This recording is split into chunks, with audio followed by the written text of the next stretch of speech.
Hello, everyone out there. This is TJ, um, coming to you because I am concerned about people spreading this disease. I'm going to teach you how to protect yourself and everyone around you from getting any kind of flu or cold symptoms. Not necessarily the COVID symptoms, but all flus and colds. Okay, the number one thing to do is to wash your hands. Very important to do, and you do that with soap and water. Okay.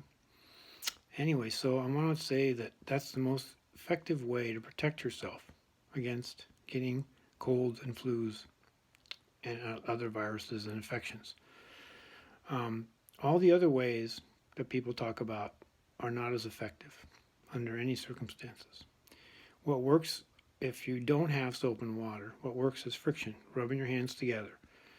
That's why when you put soap on your hands, you rub them together for 15 to 20 seconds, okay, with soap, okay, soap, okay, and then the soap, you put the soap underneath the water and let it run straight down over your hand. Don't let the water run up and go back over your arm, okay, and make sure the water goes straight down over your hands, into the drain, downwards, from top to bottom. It's very important, top to bottom, okay. Remember, what you're really doing here, and I'm going to give you a little anatomy lesson. What you're really doing here is you have 5 layers of skin, okay? The fifth layer is the true dermis. That's the bottom layer of your skin. The other 4 layers are basically in some form of death or dying. And the fifth layer is the layer we're going to focus on here. And that's what we're trying to remove from our skin. Okay, we're not killing viruses or bacteria. We're removing dead skin, ergo the viruses and bacteria with the dead skin. Okay, that's what we're doing here. Okay, we're not killing anything. We're removing it. Okay, we're taking it out off of our body, down the drain. Okay, that's a really important concept to remember. Okay, so I know there's a lot of talk about hand sanitizers and all that kind of stuff. What's really important is not so much the hand sanitizer. Okay, it's the friction you use when you do it. You're rubbing your hands together, and that friction is knocking the skin cells loose. Okay, that dead skin cells is where the viruses and the bacteria fall off your skin, not the hand sanitizer in and of itself. It's the fact that you're rubbing your hands together. So if you don't have hand sanitizer, rub your hands together for 15 to 20 seconds. That friction will remove a lot of the dead skin cells. Okay, and dead skin cells are microscopic. You can't see them. Okay, if you had a microscope, you could, rub your hands together over a microscope, and you could probably see them, and look like snow coming off, right? So that's the best way to protect yourself. Okay, is washing your hands. The other thing is, remember, how we spread it is by touching other things that other people touch. Now, what's common things like doorknobs, doors, windows, whatever. I mean, mostly it's doorknobs. We go in and somebody opens the door, we touch it with our hands, we get it, then we touch something else, and then we spread it. When somebody touches something and they touch something else, then they spread it. That's how it spreads. Okay? And that's the most important thing to remember. Okay, if you work in an environment where there's a lot of people, like a grocery store or a place where there's a lot of people around, okay, the important thing for you to do is create a situation where you're washing your hands frequently. Okay, you're going to touch things that people touch. There's no way you can avoid that. Okay, so what you want to be doing is every time you go on a break, you wash your hands with soap and water. Before you go back from your break, wash your hands with soap and water. If, for example, you work in a store, okay, and you see a customer come in who's coughing or sick, the best thing that you can do as an employee is to take that person through the store, get their stuff for them, and check them out quickly as possible. That way they're not touching things, because they're going to spread the disease, whatever they have on their hands, by touching it, okay, and spreading it, okay. So what we can do if we're an employee working in a place where there's a lot of people, and people have to come into grocery stores and get food and stuff during this situation we're having right now. So that's our best way to protect ourselves, okay, if we work there. Um, Also, if you're in that environment anyway, you want to avoid those people, obviously, that are coughing and doing that sort of thing. Okay, so what I'm saying is just be safe, use common sense. Now, they talk about distancing. We talk about that a lot in this situation. Distancing means standing off away from somebody. I want to say that what you want to do is stand to the side of the person. Don't be directly in front of them. Now, that's kind of hard with a small child. So if a small child and you work in a store and the child asks you a question, comes up to you and asks you something, take one step back, kneel down, be direct in their direct line of sight, and talk to them. Because children generally are, if you're above them, it frightens them. If you're standing over them, looking down at them, step one step back and kneel down. Not kneel down, but bend down so you're at eye level with the child. That's a good way to communicate. Try to move a little bit to the side, one way or the other, not in direct line of sight. You don't want to have them cough directly at you. That's a bad thing, okay? That's a direct exposure. But the point I'm trying to make here is by washing your hands frequently with soap and water, okay, you will protect yourself, okay, and other people around you, okay? And the second most important thing about this whole thing, and I want to make this clear, is that you are most likely to die, okay, or to be extremely sick if you have a compromised system. When I would say compromised system, I say any condition that is not controlled with medications. So, for example, if you're a diabetic and your insulin and your blood sugars are high, okay, you have a high risk of dying from any kind of disease, not necessarily the flu, but anything. When you're compromised like that, bacteria loves high sugars. Okay, so what I'm telling you, if you have a heart condition, if you have high blood pressure, okay, those are conditions that put you at high risk.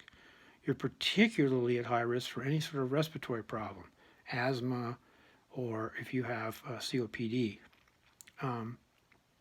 So any kind of flus or colds, and I'm not talking just about the COVID-19. I'm talking about the standard flu. The standard flu that everybody talks about, that everybody is not even talking about, but it goes around in this country, kills way more people than COVID ever will, or ever we have any expectation of on a yearly basis.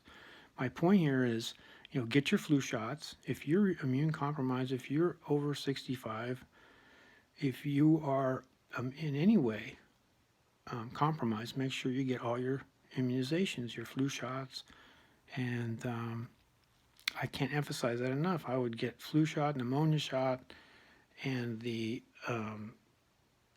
shot for I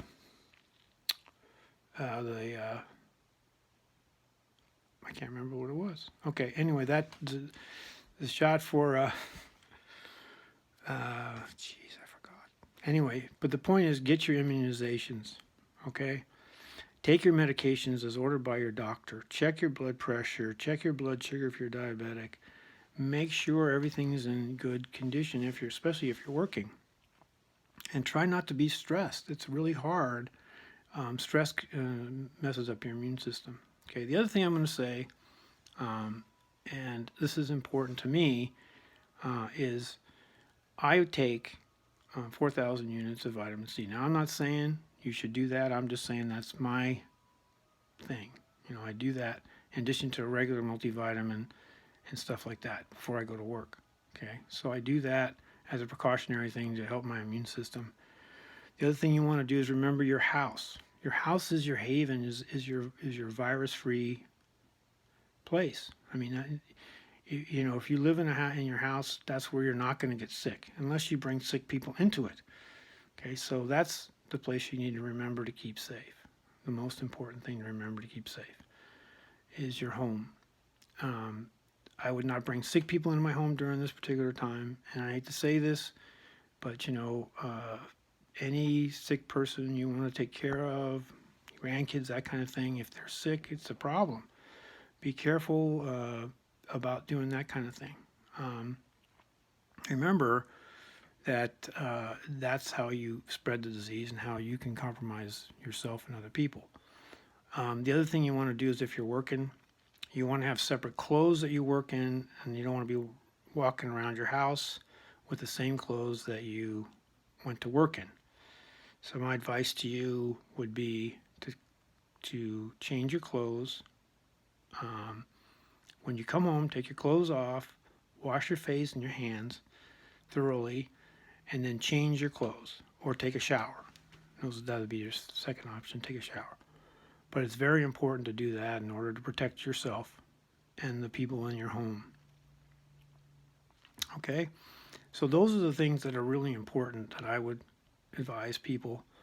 And ideally, if you're working in a place where people come, like a grocery store, I use a grocery store as an example, it would be really good if we could, if somehow we could identify those people quickly that are coughing or are sick, and then take those people ourselves through the store, pick out the things for them and check them out and get them in and out of the store as quickly as possible to reduce the spread within the store. But I don't know if that's possible in the place you work. Sometimes it's not. Sometimes if you can see it and you recognize it, it'd be a good thing. Other than that, just being in good health, keeping your health conditions under control, keeping your skin intact. If you get a cut on your hand, okay, then just wash it with soap and water. I recommend using bacitracin rather than triple antibiotic. Some people are sensitive to the triple antibiotic. Put bacitracin on it and cover it with a Band-Aid. Simple as that. And then go back to work. There's no difference between what you would do any other time. Intact skin is a way, non-intact skin is another way viruses and bacteria can enter the skin and enter your body. It's really important to know too that bacteria and viruses are not the same thing. Bacteria is a live thing that actually eats and multiplies and spreads that way. But viruses work differently. They're not alive, they're strands of DNA.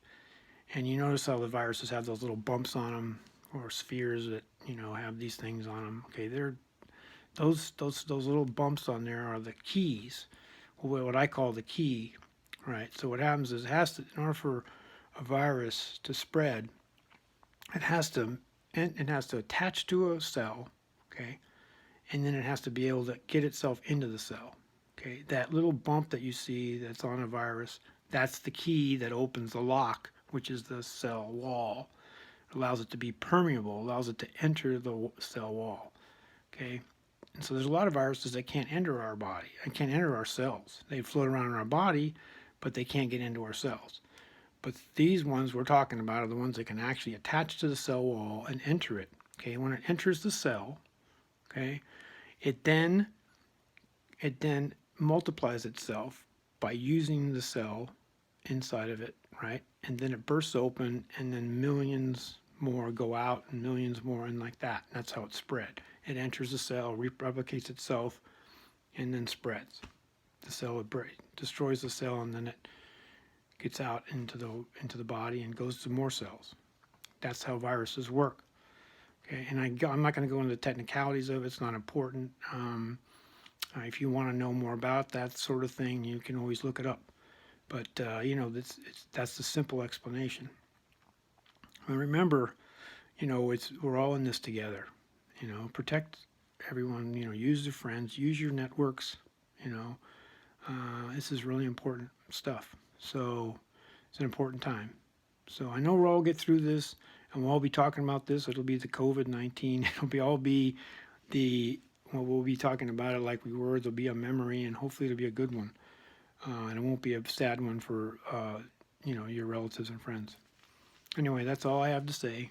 You guys have a wonderful day. Take care. Bye.